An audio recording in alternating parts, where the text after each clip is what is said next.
Hi everyone, welcome to this session of the Tiger Academy, US Stock Financial Statements for Beginners. In our previous two lessons, we have learned about ROA and solvency ratios. In this class, we'll look at how to use return on equity to judge the profitability of a company. First, let's take a look at the concept of shareholders' equity. Looking at an example, suppose you want to start a business. You have $1 million in your bank account, but you realize that won't be enough to grow your business in the future, so you decide to borrow some money from your buddy Jack.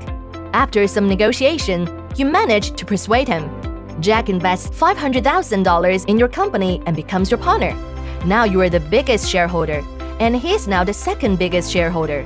Following 1 year of operation, the company has $2 million left after deducting costs, expenses, and taxes. These $2 million is what is called shareholders' equity, also known as the net asset value of the company. Once we know what shareholders' equity is, return on equity is easy to understand. Return on equity, or ROE, is simply the money that you and Jack will make back on your investment. ROE is an important indicator for all investors. Understanding ROE will let you identify profitable companies. ROE equals net income divided by shareholders' equity. We can see from the formula that the amount of shareholders' equity directly impacts ROE.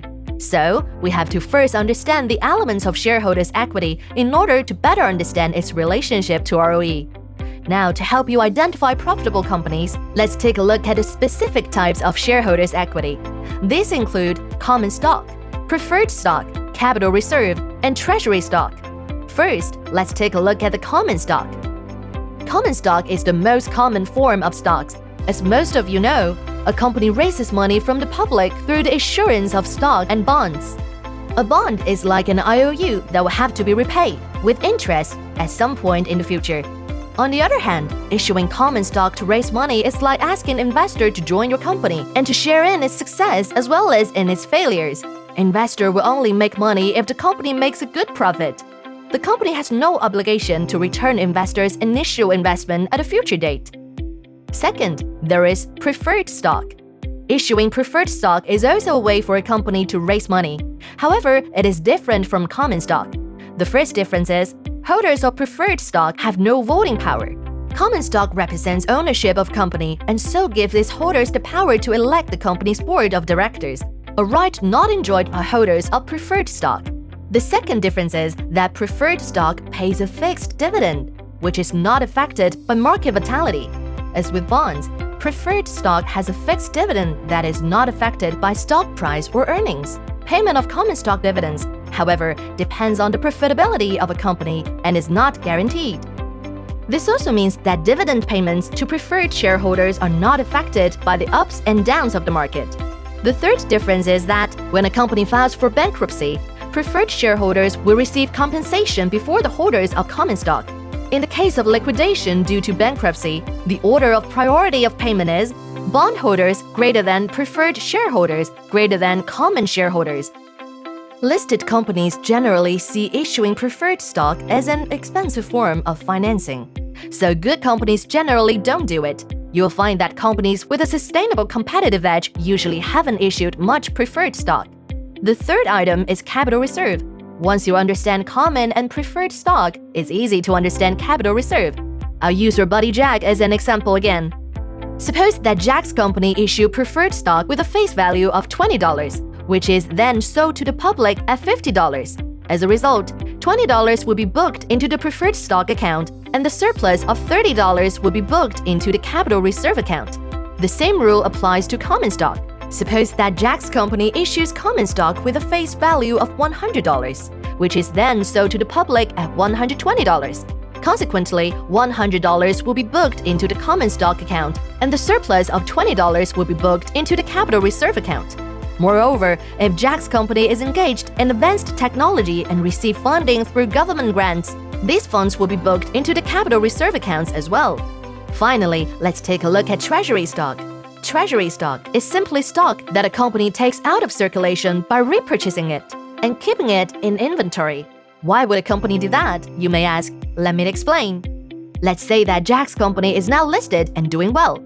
Unfortunately, the stock market is plunging and the share price of the company is being dragged down with it. The shareholders, however, maintain their confidence, and the board votes unanimously to buy back 5 million shares. Investors see this move as a sign of management's confidence in the company, as the company is buying its shares with its own money.